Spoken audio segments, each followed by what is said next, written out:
good enough for Detroit. But they can't bear what comes with dirt. Doesn't matter if you have one ass cheek and three toes. I will beat your ass. Here comes that pressure. Mayfield in the middle. It's intercepted. It's Derek Barnes. Seattle's got to make a stop. Amon-Ra St. Brown's going to throw it back to Goff. Who had that on the bingo card? And a second. Here's a little trickery. St. Brown back to Goff. Lee Flicker's got Laporta wide open. Sam Laporta foot race towards the end zone. Diving touchdown. Unreal. 52 for the win. It is just good. Just inside the upright. Jake Bates, hometown hero. And the Lions have come all the way back. Here comes the heat. It's Hutchinson again. Number 3, the hat trick for Aiden Hutchinson. Blocked there by Zylstra. It's caught by Jamison Williams. There he goes. Foot race with Miller. Foot race with Savage. That is 6 for number 9. Just like the white ring does, sing songs and I should sing it. Ooh, baby, ooh. Just like the white ring does, sing songs and I should sing it. Ooh, baby, ooh,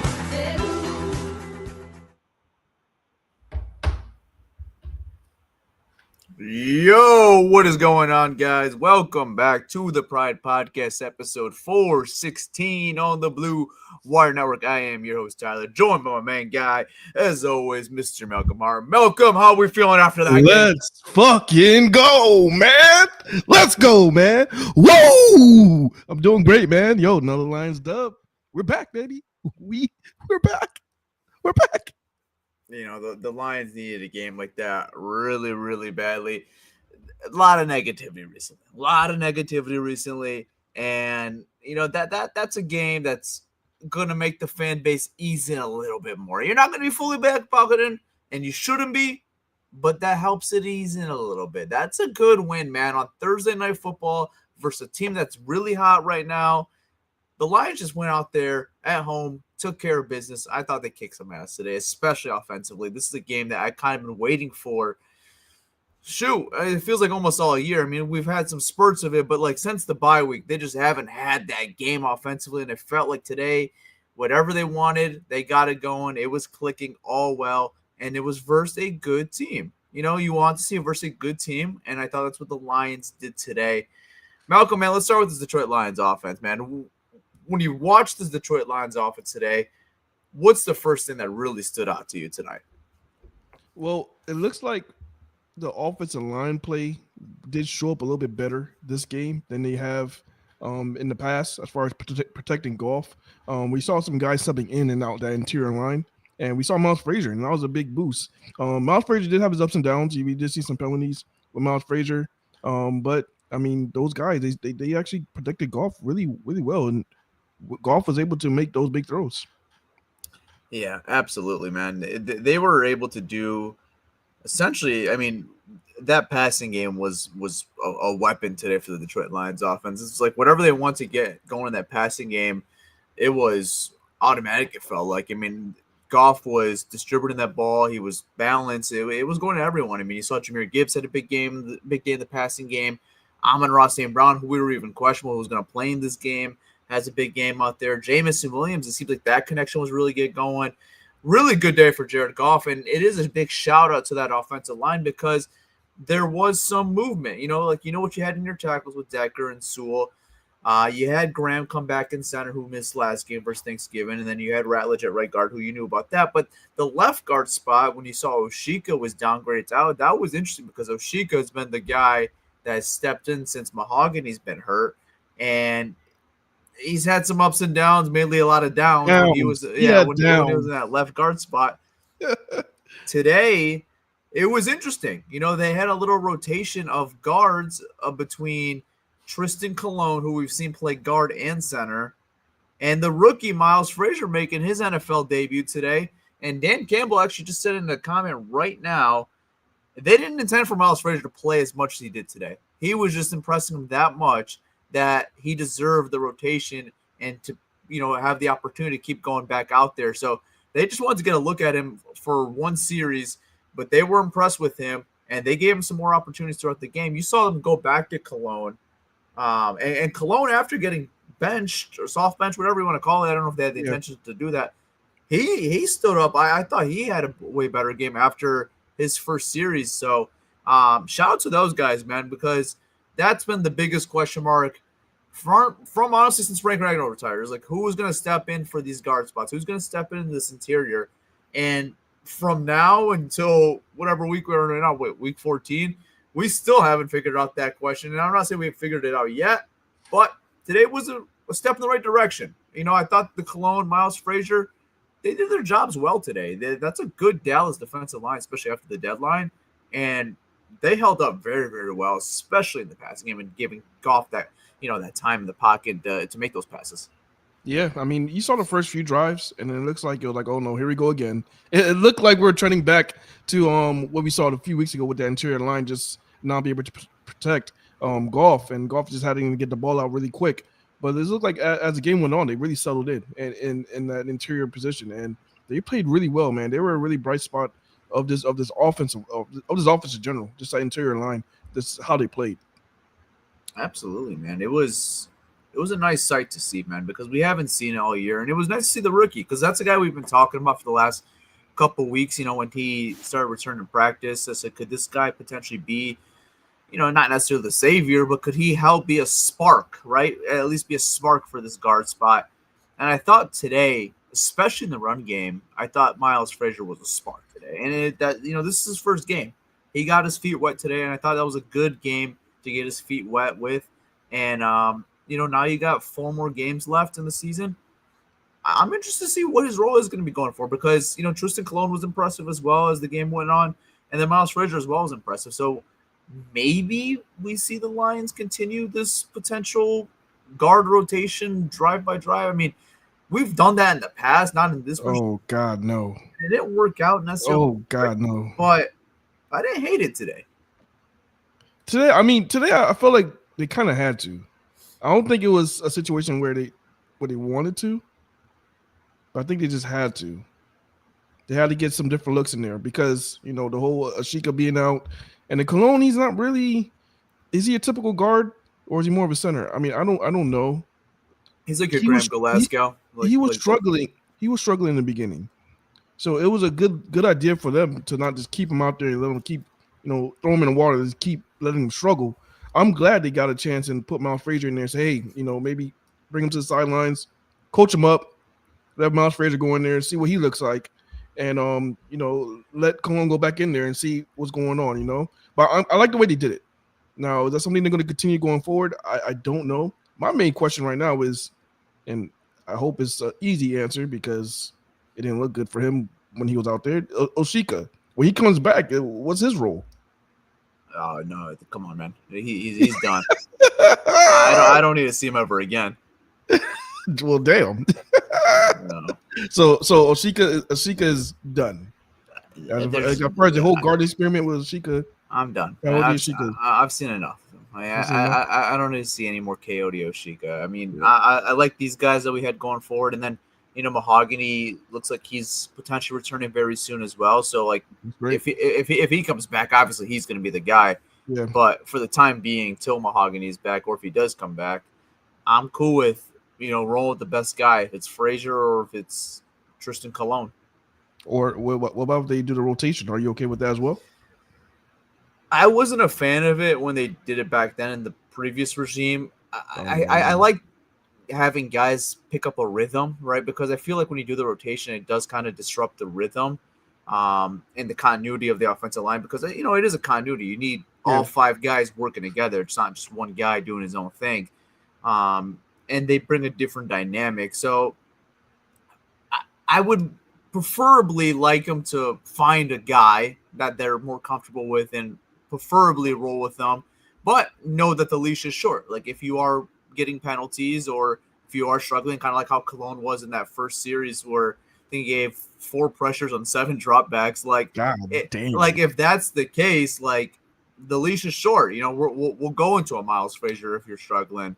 But ideally, you want to find whoever the best guy is, and that's for the coach staff to determine that. in the practice weeks and roll with whoever they think is. But like I said, if one of them is struggling, kind of like how Cologne was, hey, we got Miles Frazier, he's ready to go, or vice versa. We got Tristan Cologne ready to go. So I wouldn't want to see it going forward, but if they have to, they have to. But I would preferably have one guy. Yeah, I mean, I agree with you. I'd rather not, but if they, hopefully you can find that one guy. But like you said, what's the name? Is coming back soon, so that may be answering all those questions. Right. Yeah. I want to talk about this passing game though, because we talked about this offensive line that helped, give the time for Jared Goff to have time in the pocket. That's a big shout out to those guys. Give them the credit.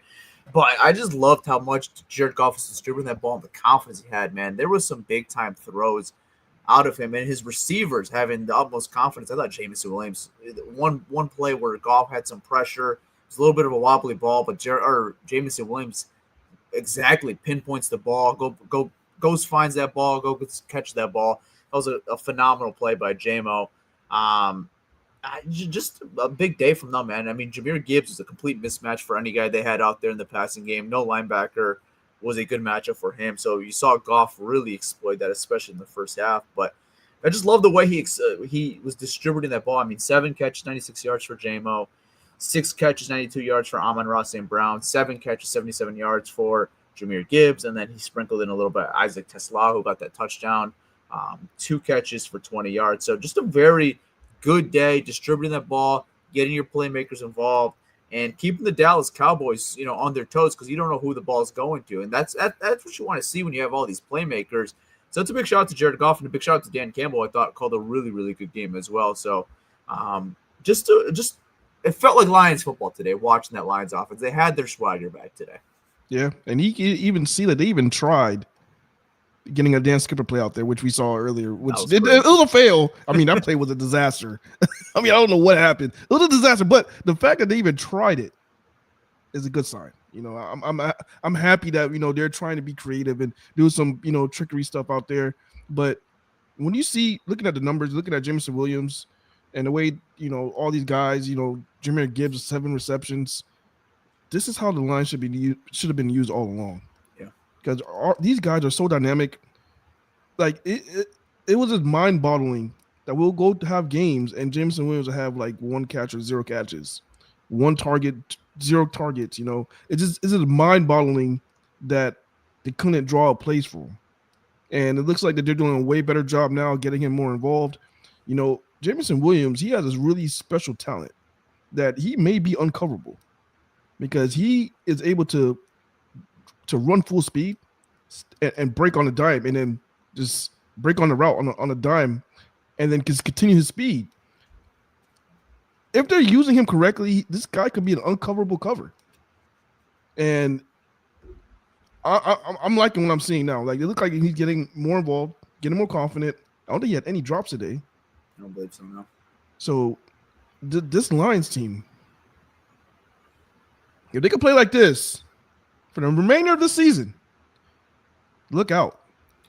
Yeah. The thing I like what they're using with James Williams, getting creative too, right? Like, you saw the end around, just get the ball in his hand. That was the big thing that we've been always saying. Just get the ball in this guy's hands and see what he could do. And you saw the Lions were doing that. If that's a screen pass. We saw that last week on Thanksgiving where he just breaks a tackle and goes for the touchdown, high steps into the end zone. And you saw that again today, a little screen pass. He takes it not necessarily all the way, but like just a good gain, right? Good gain. You need those, right? And like you said, man, he's just one of those guys. If you just zone in on Jameson Williams, like look at the all-22 and just zone in on Jameson Williams, there's some guys in basketball, they call them ethical hoopers. Cade Cunningham, ethical hooper. Jameson Williams is like an ethical wide receiver, man. The way that guy runs routes is just ethical, man. It's just so crisp. It's so nice the way he gets open. And you're seeing it the last couple weeks, him just getting open. I was going to pause you and say, I was about to say Jalen Brunson, but I'm not. I was going to before he started foul betting the playoffs versus the Pistons, but that's a different story and a different day. But yes, he used to be in that conversation. No, go ahead. I didn't mean to stop you, man. But no, that's what I mean. Like when you just watch Jameson Williams, man, just ethical, man. I love it, man. He's so crisp, and you're really seeing a bigger sample size of it, and you're seeing him get the ball. One thing I'm waiting for this year, we usually see it a couple times in a year, especially last year, is that big shot play. And today the O-line was kind of protecting him. I thought we were going to get that finally, that big shot play, that big 70-yard, 60-yard catch from Jared Goff to J-Mo. It seems like they're very close. And if this O-line keeps protecting like they are protecting right now, Goff's going to have the confidence to sit in that pocket and sling that boy because J-Mo gets open. He can get open on a go route. You just need to give him the time for Goff to sling that ball, and that's unfortunately we haven't had that. But if this O-line can play like how they did today, it's coming very soon. Yeah, Goff had a few opportunities to make a home run play. He had one with Tesla that if he was just left the ball inbounds, that would have been a wide open touchdown. And he had J-Mo in a few plays too. J-Mo just clearly beat his defender, and he just had to throw the ball up and just let J-Mo get it, but he didn't let it rip. That connection is gonna eventually come. Not really too worried about that. If they could just keep playing like this, I'm fine. Another person I want to bring up is the emergence of Jahmyr Gibbs in the passing game. I think that's just phenomenal that they're using him in that way, and they use him a lot. And he's just a mismatch against any linebacker in coverage. So they could go to this more often.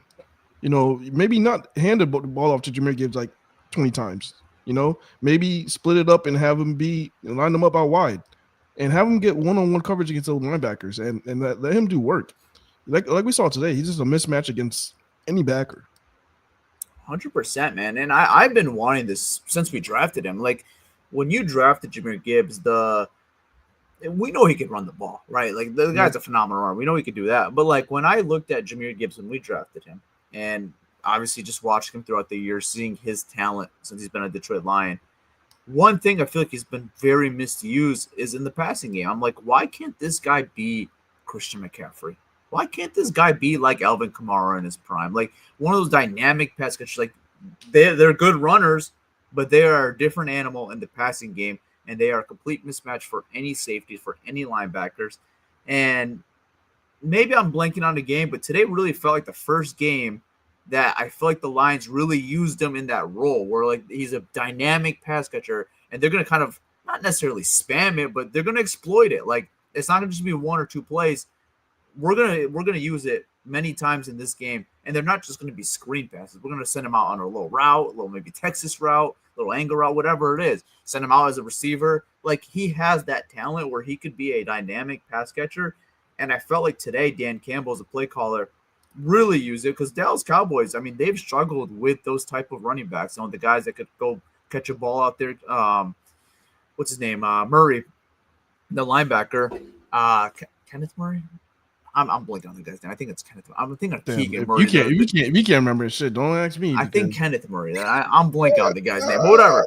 But I know who you're talking about. I just can't remember his first name. Yeah. Former first round pick from OU, right? Yeah. Linebacker. He's struggled with running backs and pass coverage, and you saw, Dan Campbell really exploit that. So you're not going to be necessarily going against guys like that every single week, but he's a mismatch for anyone. I don't care who it is, man. Yeah, like who could cover him? Who could cover one-on-one? Who is covering that guy when Jared Goff has time in the pocket? So I want to see that going forward in the rest of his career, man. Like just be more of a weapon in the passing game. Yeah. I mean, right now, you got to just make a guy and say who you want to focus his offense on. Like who's going to be the focal point of his offense? And right now, you just got to make that guy Jahmyr Gibbs. Whether it's in running the ball in the passing game. Yeah, I think this is like the first game that we've seen him actually run routes. Because usually you see Jahmyr Gibbs, he'll get swing passes, a lot of check downs. Yes. But this is like the first game where we've seen him run actually routes against these linebackers and just completely destroying these guys. Like these guys can't even cover him. And I think they could use him like that all year long, but they haven't. And this is a good sign going forward. Hopefully, they continue this trend. They could continue this trend. I can't wait to see next week. That just want to make sure everything continues for next week as well. Yeah.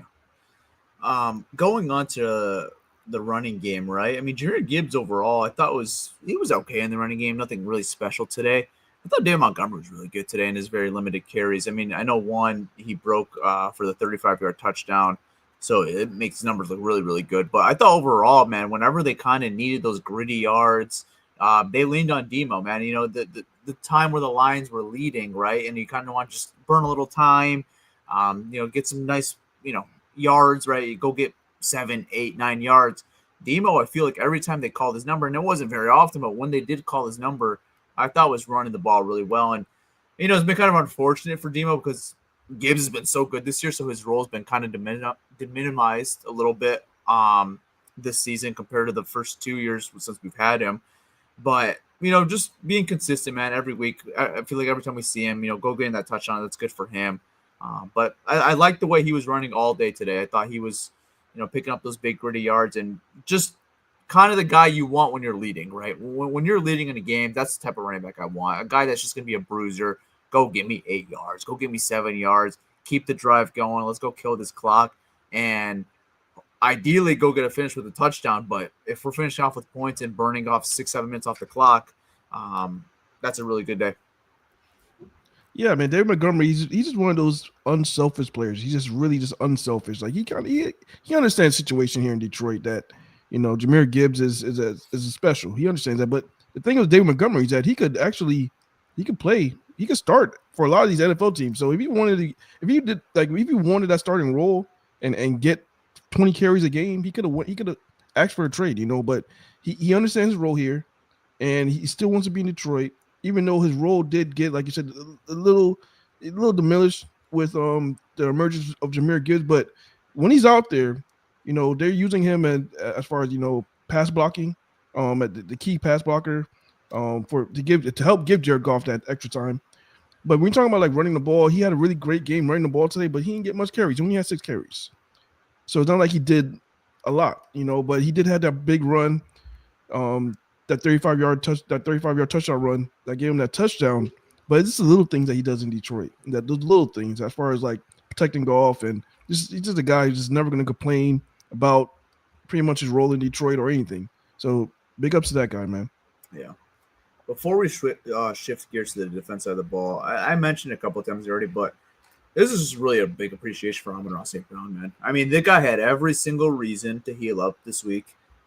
But he wanted to be out there. He knew this was a must-win game, but a guy that had 0 practice this week in a short week, well, not a short week because they played Thursday on Thanksgiving, but regardless, right? 0 practice this week.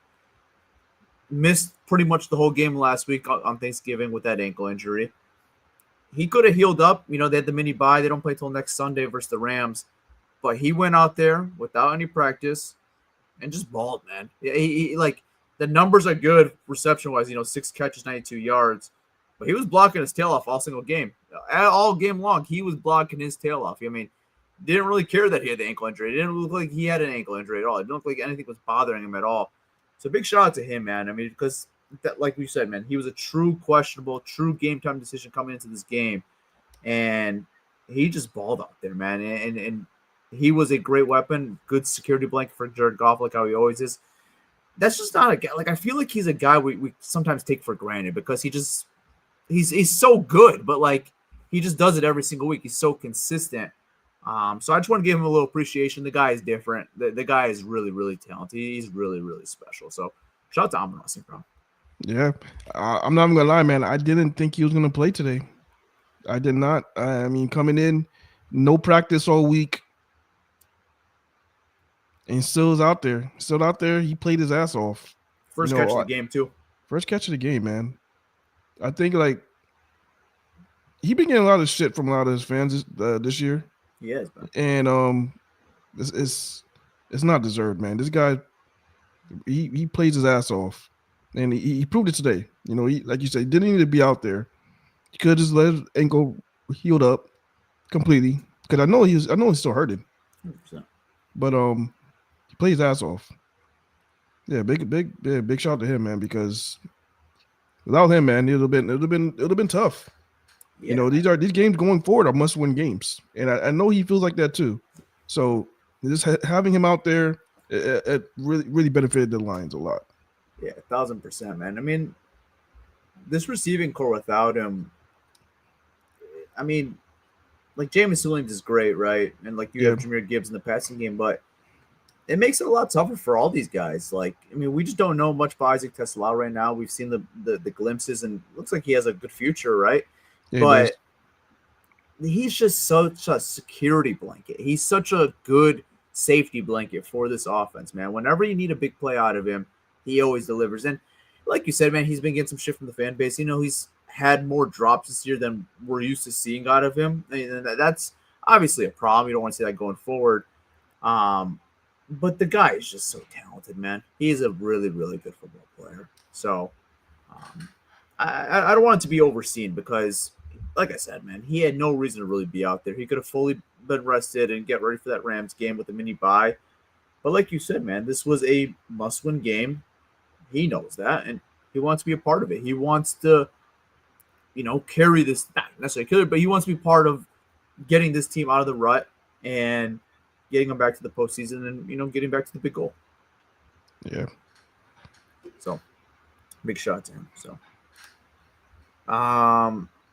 let's talk about this defense now.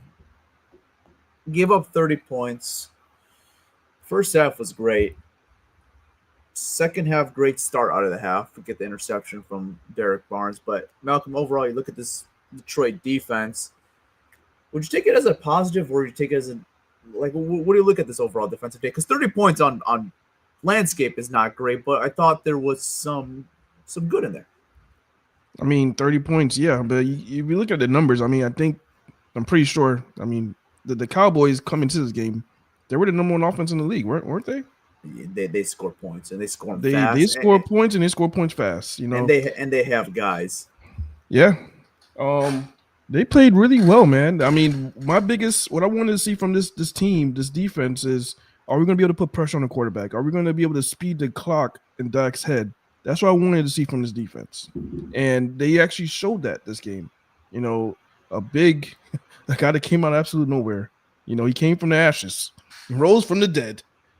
Al-Qadim Muhammad. Where the fuck did he come from? I haven't seen him since Baltimore. I mean, I would tell you guys now. I mean, he's 100%, 100% getting drug tested tomorrow. He's getting a random drug test tomorrow. That usually happens when a player has one of those breakout games out of nowhere. They'll tell you all the time, like, "Oh, drug test is coming." He knows it. So he had a huge game, 3 sacks. Al-Qadim Muhammad, man, wow. But what I'm talking about as far as putting pressure on the quarterback, they were able to do that this game. They did make it really uncomfortable for Dak because he was pressured a lot this game. And they were able to get to him. And I'm glad that they went back to blitzing. If you're rushing your front four and then you're not getting to the quarterback, it's just idiotic to just keep rushing the same front four and just letting the quarterback have all it. Blitz the fuck out of the quarterback. Just keep blitzing them.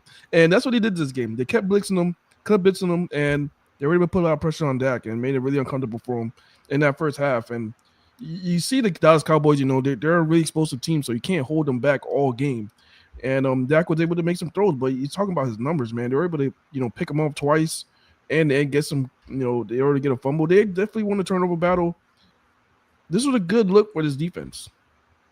And hope, like I said about the offense, we need to see this defense all year long, just like this.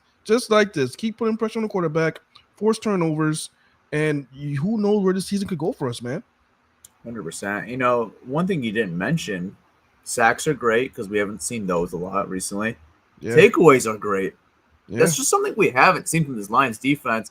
And I just found this stat from David Burkett. Shout out to him. The Lions defense had 3 takeaways tonight, right? Yep. That is more than they've had in the 5 games combined, the last 5 games combined. Yeah, that's been bad. They have not been able to force takeaways. Yeah. And I was gonna say that falls in the play of putting pressure on the quarterback. You're not putting pressure on the quarterback. He has all day. They're not really gonna get much turnovers, but you putting pressure on the quarterback and they're able to do that. 100%. Yeah. I mean, that's a big thing, man. Is takeaways. The takeaway battle is usually the determination of if you're gonna win or lose a game. If you're winning the takeaway battle, you are more than likely gonna win the game. That's not obviously 100% given the fact. But you know what I mean, right? Stealing possessions away is humongous. And especially in games like this, when the game is so high scoring, man. I mean, every drive matters because it felt like there was going to be points one way or the other for either team, whoever is going out there in offense. There's just kind of one of those games. But if you can lead the takeaway battle, you're going to win a lot of games. And they made things uncomfortable for Dak Prescott. And Dak Prescott has had a phenomenal year. I mean, we mentioned it. I mentioned the pregame show.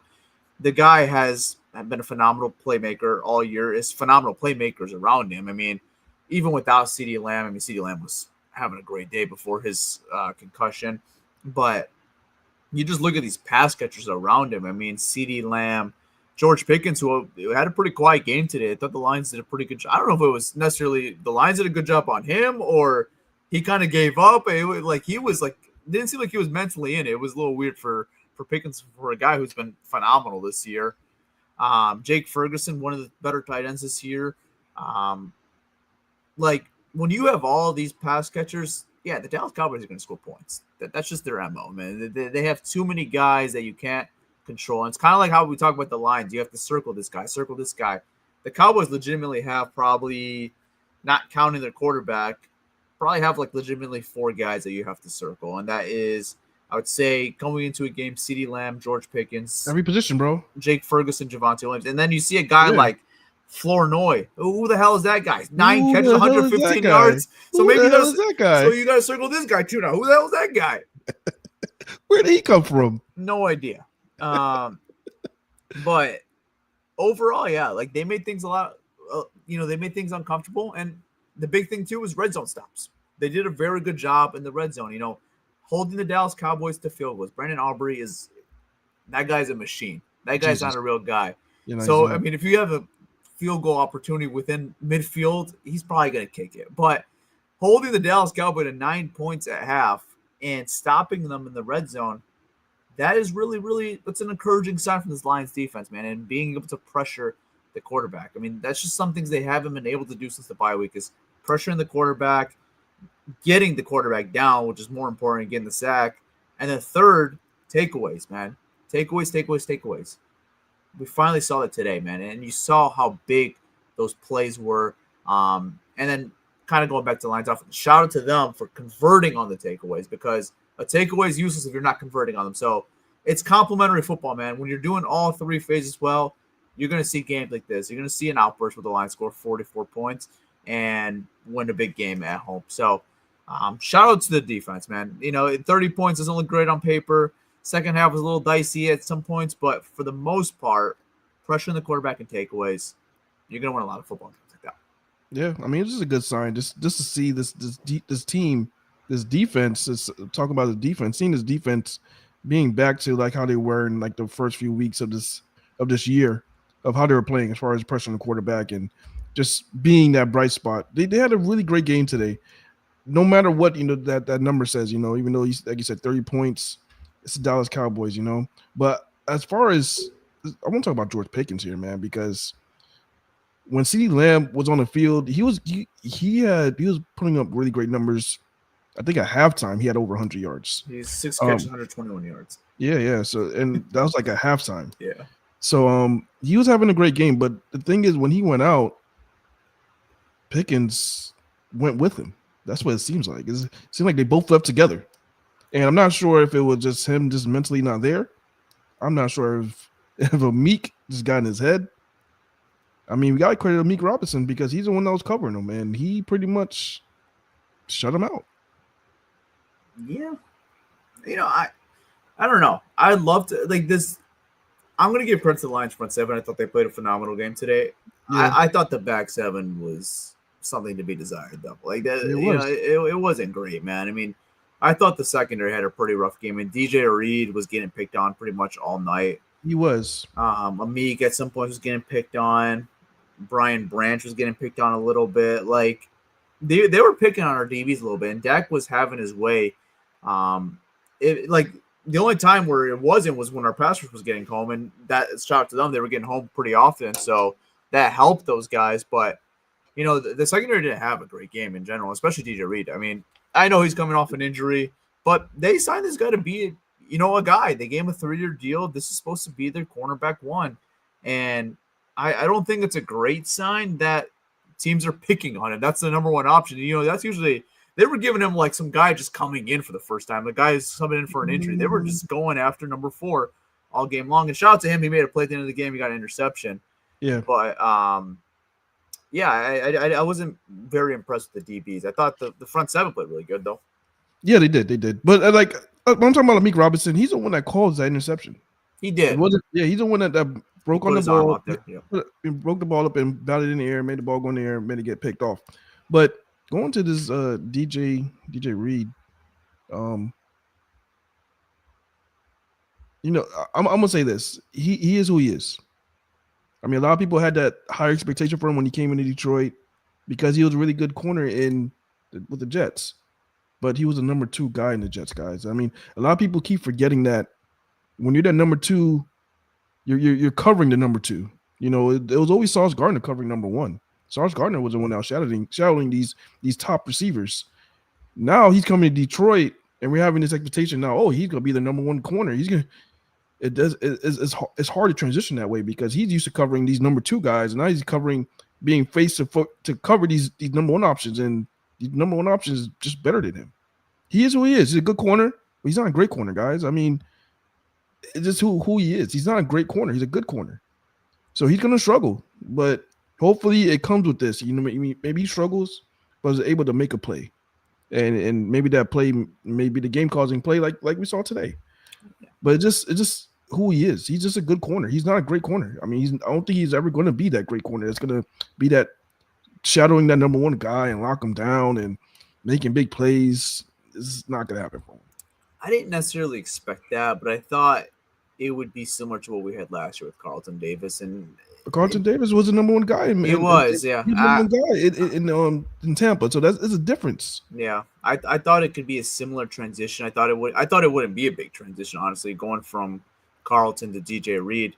And so far it's like, you know, he's been hurt, so it's hard to it's a small sample size for him so far in Detroit. But in the small sample size, you know, there's been a little bit of a downgrade, and they're missing, you know, TA's now out for the year. That's going to stink. So, I mean, this defensive back room is really, really, really interesting. And then Brian Branch gets hurt too. And that's going to be tough. That's going to be something to look out to because there was actually an update right there is an update. Here we go. He was in boot and crutches after the game. And then my goodness. So yeah, this and then you had Thomas Harper today also go down too with concussion. Oh God. And then God knows what's going on with Kirby Joseph. No one knows what's going on with Kirby Joseph. So this line's defensive back room is a little bad right now. Well, the back half is the safety room is like destroyed. Completely toast right now. Yeah, it's destroyed right now. It's just bad. Yeah, it's I mean, Avonte Maddox I thought was fine for the most part. He was good. He was good. He was flying around the ball. He was good. Yeah, I didn't mind. Losing Brian Branch is gonna stink. Yeah. And even though I know he's giving up, he's not having his best year. There's a lot of like what the hell plays with Brian Branch this year. But him not being out there is gonna be worse.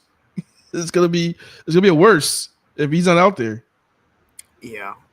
I don't know what this defense. I mean, they have those big miscommunication plays very often, it feels like. I mean, there's that one today, was that random receiver, Flournoy, whatever the hell you say his name. Yeah. Just completely wide open. I can't recall who it was. Was it Branch and Amik, I believe, was the guys on coverage? So the way it works is that when you're playing man so much and not playing so much zone, when you decide to go zone, the communication is not the best. Yeah. This team is so used to playing so much man coverage is that when they decide to go to zone, the communication is not the best. So we're gonna see broken plays because the communication is not there. You're gonna see miscommunication because these guys are just not used to playing zone. The Detroit Lions is, to me, always never been a great zone team. Yeah, because they just don't do it. They don't do it enough. I don't think they practice it enough. I don't think they do it enough. But yeah, it's miscommunication. That's all it is.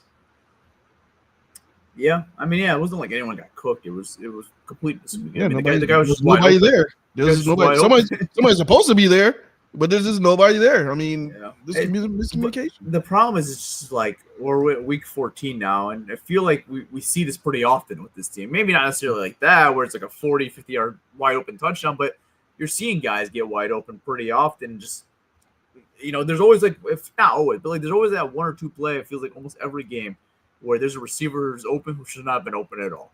Yeah. And like that's common. It's football. It's going to happen sometimes, but I don't know, man. It's the communication or what it is. I mean, I know they're shuffling through guys, but maybe that is what it is. They're just shuffling through guys. These guys are not comfortable with each other all out there all the time with all the injuries going on. But I don't know, man. That's the one concern I have with this defense. I mean, the front four, it's been spotty all year. It had some good games, had some bad games. The linebackers been phenomenal all year.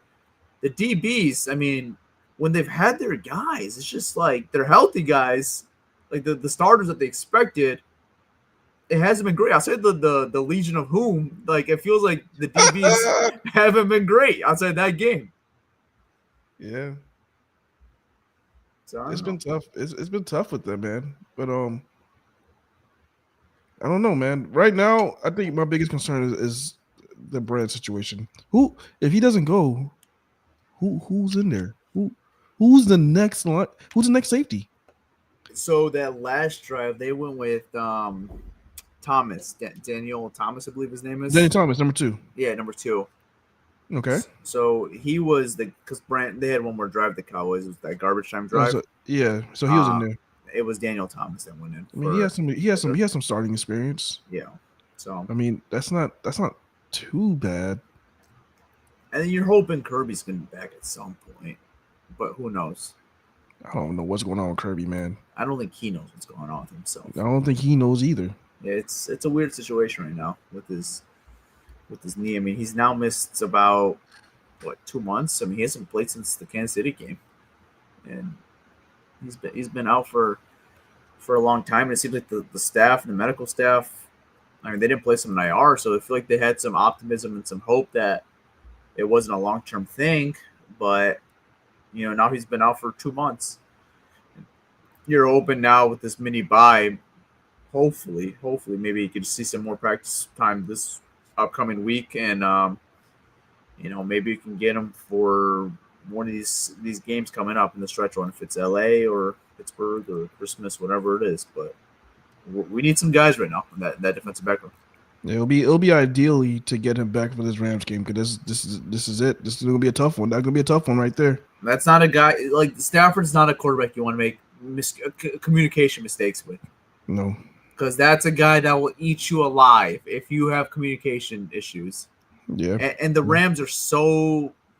We'll talk about the Rams a little later on the week, but they are such like a team that schemes guys open. They're very advanced.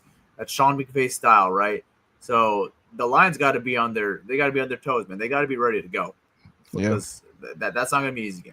It's not, man. And I'm gonna say this. Like we said, we're not gonna preview too much of that game. This game was a good test to lead up to that game, because we were playing 2 dynamic receivers, even though one got hurt at halftime. We were playing against a dynamic quarterback, and we were playing against a really explosive offense. And what I wanted to see the most is that us being able to play good football against a team over 500. And coming to this game, the Cowboys was over 500, and the Lions pretty much dominated this game. You're talking about all phases of this game. They dominated. So that's a good sign. That's a good sign leading to the next game. So we just got to carry it over. One more thing I want to highlight that was you said all 3 phases. We didn't talk about the third phase. Tom Kennedy, man. Woo! That's our new kick returner. He was dynamic today, man. He was that guy, man. He was great, man. Tom Kennedy is the definition of consistent. Just show up to the office every day and do your job. First of all, how long has Tom Kennedy been on this damn Lions team? I believe since 2017. Since 2017. This man is, and you know what? He's been on our practice squad. Yeah, not active roster very often. Not even active roster, just here, just on the practice squad, grinding it out. We may find a role for him. He may have a role for him now. The former lacrosse player, man. I mean, player. What a story for Tom Kennedy. And what kind of reminds me of? It's a guy. It's a different position, but a guy that kind of grinded it out and stuck it through and stick, with the practice squad, and now finally got an active roster. Dan Skipper. Yeah, Skipper. He's the Dan Skipper of receivers right now, and Yes. he's carving out a role here with the active roster, and I think he has a role going forward for this team, at least for the 2025 season. If at the very least he has a role for the 2025 season, he is my kick return for the rest of the way. He has been the most dynamic kick returner we've seen this year for us. I mean, think about it. Did he ever make the initial roster? Has he ever made the initial roster for Like the out Lions? of camp? Out Probably of camp. not. Maybe. I doubt it. And if he was probably cut the week after or 2 weeks after. Yeah, I don't think he has. Yeah. That's man. Shout out to him, man. I'm happy for. I'm really happy for him. Yeah, the way I used to look at Tom Kennedy was he was just the modern day Jace Billingsley, the guy that's going to have a good preseason. And if you're a truant, if you remember who Jace Billingsley is. A lot of people are probably like, who? Who is that? If you remember Jace Billingsley, Who the hell is that? you are a truant. You are an OG Lions fan. But that's who I thought Tom Kennedy was, just the guy that's going to have a great preseason, little white boy slot receiver, but never really make a role in the NFL roster. But TK, man, some big catches on Thanksgiving when Amon-Ra went down, having some big kick returns out there today. Shout out to Tom Kennedy, man. I mean, like I said, man, we've had some kick returners, and I love Khalif Raymond. He's a really good player. I like Tom Kennedy in that role more than Raymond, honestly. I think Tom Kennedy is a more dynamic kick returner than Khalif Raymond. So I'm sticking with my boy TK the rest of the way. What about punt return? Who was the punt return? I'm trying to think. Khalif Raymond. Khalif. Who was it like now? I don't know. Was it TK? I think it was. I think TK took over since he went down. So it's been the punt return for the. I honestly I can't recall. I'm curious because I didn't know if it was him or Sailors. But To be honest with you, man, these last few games, I don't think other teams even punted much. I couldn't tell you. I couldn't tell you, man. Well, he had that one punt, so it was Tom Kennedy. Yeah, we had one punt. One punt for 21 yards. Yeah, no, stick with it. TK. You know what? I would probably take Leaf as a punt returner, but as a kick returner, I'm going TK. So let me ask you. This might be a tough question right here. When Khalif comes back, do you cut Khalif Raymond? No. Khalif Raymond's still my punt returner. So he's still your punt returner. I still stick with my punt returner. Okay. And then I think he still has a role in this offense. Okay. But yeah, I still think. I mean, like we have a guy like Dominic Lovett on the roster. No offense to the guy, but barely seen the field. And even with the injury of Raymond, he was the punt returner who like stepped in like during the games when TK wasn't on the roster, and he obviously hasn't covered a role. They've preferred TK, so no, Khalif Raymond still definitely has a role on this team. Okay, but if anything, if you're making room there, I'd probably say Lovett might be the odd guy out. Ooh. So what, you gonna put him back in the practice squad, or you gonna? Yeah, I'd probably waive him, and hopefully he clears, and you bring him back to the P squad if he clears. That's interesting. He's young though, so that might be like a tough pill to swallow. Yeah, 'cause I know they've been developing him, and I think they have a bright future for him. I think they see a lot in him. Yeah, I don't know, man. I'm not getting rid of Khalif or TK right now. TK is a spot on this roster for me right now. Oh, so going forward is TK. The Tom Kennedy show. For the rest of this season, I like him, man. He's been dynamic. I mean, you've seen with this new kickoff, like these yards. I mean, they could change the game, man. I mean, you could get on the 40-yard line now. Like these are big yards that you could be picking up now. It's not like the old kickoff rules where you're just taking touchbacks every play. I mean, kickoffs matter. Really, they're really important now. They are. And we've seen it with Sailors. We've seen it with Raymond. They've been all right at it, but I think TK brings a different dynamic, and he's been setting up the offense in good position. Yeah, he has. This as far as this game, he has. I thought he did well last game too in Green Bay. I mean, people were just pissed off and don't really remember, and I don't blame you. But yeah, and the 2-game sample size, I've been impressed with what TK's been doing there at kick return. Yeah, I mean, I agree with you. Keep him. Tom Kennedy show. Let's go. And then another thing I had on special teams, Jake Bates had a couple big field goals, got blocked for one, but I thought Dan Campbell too. Very smart. No fourth downs today. I thought just like played the game right today, man. Finally, just take my points. Take my points on it. I'm not gonna. I don't need to go for Played the fourth down. chess. He played chess. Finally. I liked it today, man. He was just very sane. Everything was normal today with Dan, and took his points when he needed to take the points. And Jake Bates delivered for the most part outside the block. You know what? I'm trying to think about it. I think he just wasn't in position to go for it on fourth down. I'm thinking about it. Do you have anything fourth? Anything? They had like a 4th and 5, I short? think. It's usually like 4th and 4. It's like 4th and 4 and shorter, yeah. That's when he's like automatically going for it. Yeah, I don't think they had like a 4th and 3 or 4th and 2 or anything like that. Oh, you know what? I'll be completely convinced when we're in like the red zone area, and maybe it's like 4th and 3 or 4th and 4. Let's say 4th and 4. He's not. No, he's still going for it. He's not. He's not changing his mindset. But I'm okay. You want to take the points? I'm okay with aggressiveness at certain points. Like if you're an aggressive coach, die by the sword, right? But there's got to be a certain extent where that we're doing too much here. And sometimes you just got to take points, and especially when you're leading the game, man, just like make it a 3-score game. Turning a 15-point lead to an 18-point lead is ginormous, in my opinion. Some people don't look at it that way, but I look at it that way. I think it's a ginormous leap from going from 15 points to 18 points. You go from a 2-possession game to a 3-possession game just off a field goal. Sometimes people just get too reckless and say we need touchdowns every drive. Touchdowns are great, but points are really nice too. Yeah, they are. Yeah, they are. Because they add up. They do. 3, 6, 9. You kick 3 of them, you have 9 points. They add up. So I mean, look at the Dallas Cowboys. I mean, they came back. They were kicking some field goals, and we were up 27-9 at one point, and they eventually scored some touchdowns. Like you're gonna need the touchdowns eventually, but if points are there, take the points. Yeah, and I'm not gonna say every time, but because you look at their situation.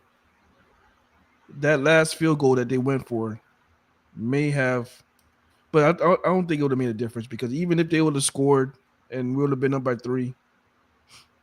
We went down and scored again, so it would have been up by 10 versus it would have been 14, So I don't think it would have mattered regardless. I was thinking that because I was saying that field goal actually kind of gave the line some time opportunity to go out there and go score a field goal themselves and kind of go match it.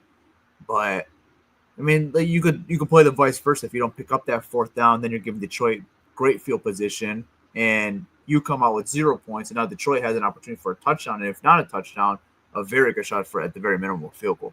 Yeah. So you lose 3 points instead of just taking a tie going into half. Yeah. So it was either way. I mean, I see why he did it. Yeah, 100%. So, all right, that's pretty much we got Oopsy Doopsy and Baller of the week. Yeah, we do. All right, let's start off with the Baller of the week. All right, let's go with it, man.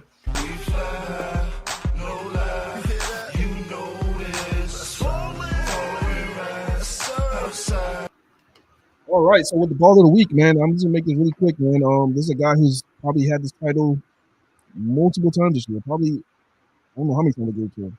I don't know how many times I gave it to him this year, but he's gonna get it again. You know what? No, I'm gonna go a different route here. All right, I'm gonna go a different route. I was gonna give it to Jahmyr Gibbs for the 3 touchdowns. And you sound like you're in a bubble right now, Malcolm.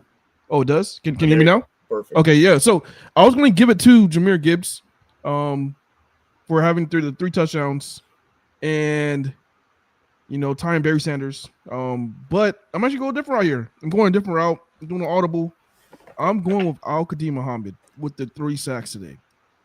Al-Qadim Muhammad showing them big for this defense today. 3 sacks. Guaranteed going to get drug tests tomorrow. He's going to be Baller of the week today. He's going to be Baller of the week for this week. So I'm giving it to Al-Qadim Muhammad. Let's go. All right. Let's do the. I'm going to put that out there. I have no argument. I mean, Jahmyr Gibbs did have 3 touchdowns, but he's had enough of them. He's had enough Baller of the week. He had too much, man. Give Al-Qadim some hardware. I'm down for it. I like it. Let's go. Okay, I'm cool with it. All right, Oopsy Doopsy of the week.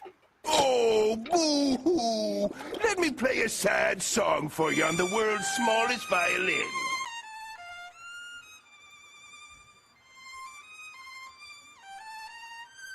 See, this violin doesn't hurt anymore when you win games. And when it's like the funny oopsie doopsie of the week, it doesn't hurt. Last week, I wanted to just fucking punch my laptop. I said, screw this. You know, when I'm hearing this on Thanksgiving, I don't want to hear it. It's like the intro video. I love it. I love Stevie Nicks. I don't want to hear Stevie Nicks right after a loss versus the Packers. I'm sorry. Yeah. And that's how I feel about this. Like right now, I'm in a good mood. This is a good oopsie doopsie of the week. And, play it again. Yeah, that's fine. Yeah, sure. Okay, we're good. Oopsie doopsie of the week. So when I came into it, I was pretty locked in. I'm gonna go DJ Reed. I thought DJ Reed had a rough game. He was getting picked on, but then he got an interception. So I'm like, I can't give it to a guy that had an interception in the game, regardless if you think it was a meaningful one or not. It was an interception, so I can't go that route. So I have one route for you guys, and you guys are probably so confused by this, and you probably think, who would even think about this? He is a superstar in this city. Huh? I called him an ethical hooper earlier in this pod. It's Cade Cunningham. And you know why I'm going oops doops for Cade Cunningham? The Pistons didn't play today. What? Cade Cunningham is a Dallas Cowboys fan. Was in attendance at Ford Field today. Wearing a Cowboys jersey? Wasn't wearing a Cowboys jersey, but goes on the Thursday Night Football broadcast and actively says, you know who I'm cheering for. I don't have to say it publicly, but the Cowboys are going to the Super Bowl. So my oopsie doops of the week. Oh shit! No, this no. This is my guy. This is Detroit's guy. That I want to believe that wasn't Cade Cunningham, but it was Cade Cunningham. So oopsie doops of the week is going to be Cade Cunningham, and it has nothing to do with his basketball. It's just for that garbage take that he had today. He's a Cowboys fan? He's from Dallas. Oh, he's from Dallas? Yeah. I mean, he has to use some. I'll give him a slide. He's from Dallas, but yeah, he's a Cowboys fan, which is just gross. Because I hate the Cowboys like almost as much as I hate the Packers and Bears. Wow. Yep. Oopsie doopsie of the week. Go to him. I agree. Yeah, I know. Nobody's perfect. Yeah, I know. I thought the dude was perfect. I thought the dude was great. Still my guy. Look, we got a game tomorrow. Hopefully he goes balls. We need a little bounce back after that loss with Milwaukee. So, yeah. You guys lost in Milwaukee? No, don't want to talk about it. But yeah. I'm sorry. Yeah. It was I didn't mean it like that. Yeah, Giannis gets hurt like the first couple minutes of the game. You think it's gonna be an easy win, and then just break. It was a thought, and I just blurted it out. I didn't even mean to say it. It's all right. We're still in one of these. You know, we're gonna we'll be Portland tomorrow, and we'll be good. Okay. But yeah, oops of the week. I never thought I would give it to this guy because first we don't cover the Pistons, and two, I just never thought I'd give it to Cade Cunningham in general. So even if we did cover the Pistons, yeah, Cade Cunningham is oops of the week. So wow. All right, that's gonna be a wrap. Hope you guys all enjoyed. Victory Friday tomorrow. Enjoy that. You know, what's better than that? You know, you see a Lions victory on Thursday, and then you go into a weekend with a victory. Great. Yeah. It's great. And now you got a little mini bye. Hopefully the Lions get right. Big game next week, LA Rams. We'll preview that later on in the week, so stay tuned for that. And then, yeah, we'll be live on Sunday before the game and after the game, so come join us then. And that's all I got for you guys now. Hope you guys all enjoyed. Enjoy your Victory Friday. Enjoy your football weekend with the Lions victory. And I'm out, guys. Peace. All right, y'all. It's your boy Malcolm, and I am out, man. Peace.